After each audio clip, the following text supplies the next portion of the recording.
Yo, what's good, Spirit Squad? It's your boy Dre, and we're back with a look into Bant Pioneer Spirits. So, this is a deck slash format that we haven't really been taking too much of a look into. But with all of these new pathways coming out, with Skyclave Apparition just revitalizing spirits as a whole, and with the format doing a whole change around with the banning of Uro, we've actually got quite a bit of incentive to be looking at spirits in general in Pioneer, and really the format as a whole. So now that we've actually gotten some experience with the format, I feel a little comfortable in actually talking about it. Where before I honestly just didn't play enough Pioneer to tell you that, hey, this is all of my expertise and this is everything that I think I'm able to tell you guys based on the experience that I don't have. Don't really want to be that guy. So we've actually played some Pioneer Leagues. We've actually gotten some experience under our belt with a few different variations of spirits and with some other decks. More on that later.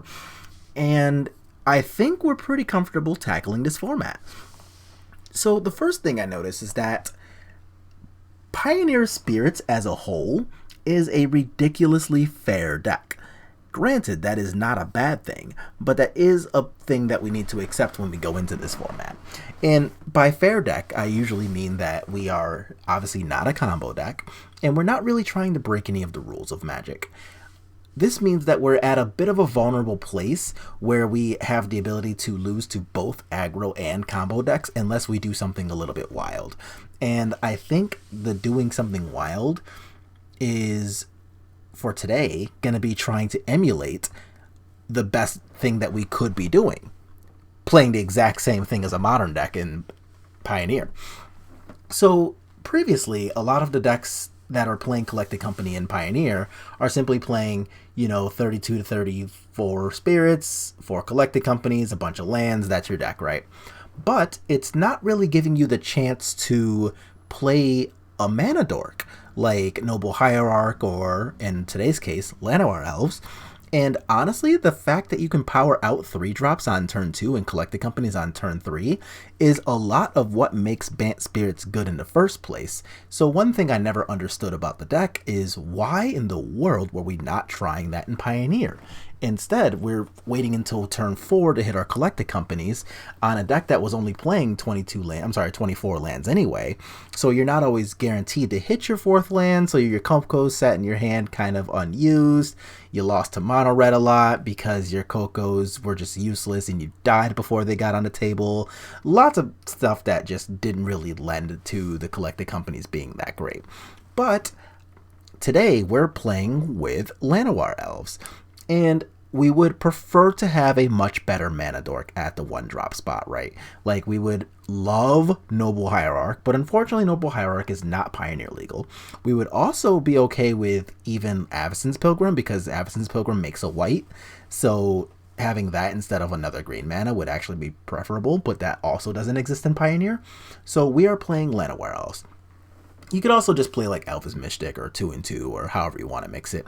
But I've got these cool promo Llanowar Elves, so these are the ones I'm playing. And to support those, we've got a bunch of green lands, and we'll go over the mana base in just a second. But that also, of course, frees us up to being able to just play our Collected Companies. So the cool thing about playing Llanowar Elves is that we've got a lot of stuff more available on turns 2 and 3 when we have the elves on the table, rather than hoping that Mausoleum Wanderer, Supreme Phantom, etc. is good enough. So thanks to the Llanowar Elves, we can now power out Empyrean Eagles as early as turn 2.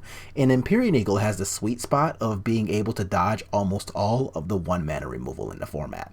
Really, the only thing that's played at 1 that even hits Empyrean Eagle right now is, Chain to the Rocks? I think everything else it dodges. So like, it dodges Fatal Push unless it has help. It dodges all of the mono red spells unless they have help. Like Wizard's Lightning can hit it, but you also have to have a wizard on the table. Like Lightning Strike costs 2, but if you're playing Empyrean Eagle on turn 2, then that's not even like a turn loss or anything. But being able to play that or a Nebelgast Herald on turn 2 against decks like, say, Mono Black is going to end up looking really, really good. We also get to have the turn 3 of play a 2-drop spirit like Shacklegeist or Supreme Phantom and protect it with another 2-drop play like Rattle Chains or Lofty Denial. So that'll also be a really sweet line that we have available if we're able to play Llanowar Elves on turn 1 and untap with 4 mana on turn 3. So these are actually a lot of very good, solid, above the curve plays that make Bant Spirits so good in Modern, but previously went unexplored in Pioneer. And to support the Llanowar Elves, we actually have Bark Channel Pathway, Branch Loft Pathways, Breeding Pools, and Botanical Sanctums, making it so that we have 15 untapped green sources available on turn 1 out of our 22 total lands. But also to make sure that we're still able to play Mausoleum Wanderer and the rest of our spirit friends on time. We've got Bark Channel Pathway, the same Botanical Sanctums, Breeding Pools, Hallowed Fountains, and Hengegate Pathways. So what's that?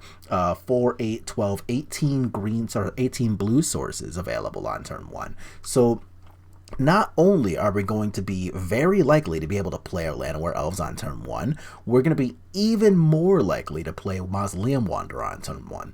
So our 1-drop spots are definitely not being negated by the fact that our mana base has 3 colors in it. We're still able to play all of our cards on time as we need to. But also we've got a lot of really good controlling lines available. So since we're playing the Llanowar Elves and playing 3 drops on turn 2 is going to be a thing that happens sometimes, we're playing a full 4 Nebelgast Heralds and 3 Shacklegeists. That'll make sure that once we get ahead of our opponents, they are really just going to be unable to play the game. So if we take the Shacklegeist line of tapping down Mana Dorks, or we take the Nebelgast Herald line of simply tapping down our opponent's bigger threats until we can just kind of cross the finish line, that's going to be a really fantastic thing to play around with. And we still get to do all of the rest of the Disruptive Spirit stuff too. So we've got 4 Spell Quellers, 4 Mausoleum Wanderers, 3 Lofty Denials, for 11 total counter spells available to the deck in Game 1. And that's still more than most control decks, so we rock. And of course the 4 Collected Companies kind of ties together everything together with 31 total creatures in the deck. So Collected Company is going to look insane. Also, 22 lands is, I think, a relatively sweet spot. So we get to do all of the same land count as the Blue-White Spirits list, but we still get to play the Collected Companies that Bant gets to play. So we're not really sacrificing anything here. And our sideboard is also going to be a relatively sweet look here. The key thing that you'll notice about the sideboard is that even with Collected Company, this list is still not trying to play any copies of Skyclave Apparition. Now, that is something that was a little bit on purpose here, and the main reason for that is because hitting double white with our mana base by turn 3 is relatively unreasonable, because a lot of the lands that are going to be in play are going to be pathway lands, and hitting double white with a pathway cuts us off of being able to cast a lot of other cards, including double spelling with 2 blue options. And we don't really want to be cutting ourselves off of enough options to the point where we can either have to choose between playing Skyclave Apparition or playing other cards. So we're simply choosing to play a bunch of other cards and lean really hard into those, rather than trying to play Skyclave Apparition and just really botting our own mana base because of it. Now, if we were able to play something like, say, what's the card I'm thinking of? Unclaimed Territory.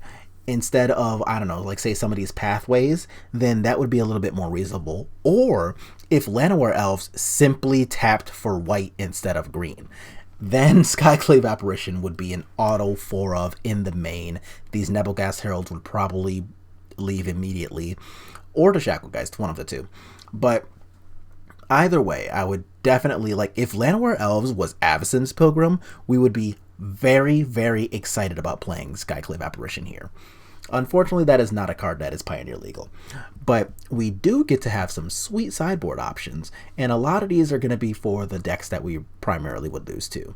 So in the Pioneer format, we've got a lot of both good and bad matchups, and our good matchups, I'm actually pulling up the metagame page right here.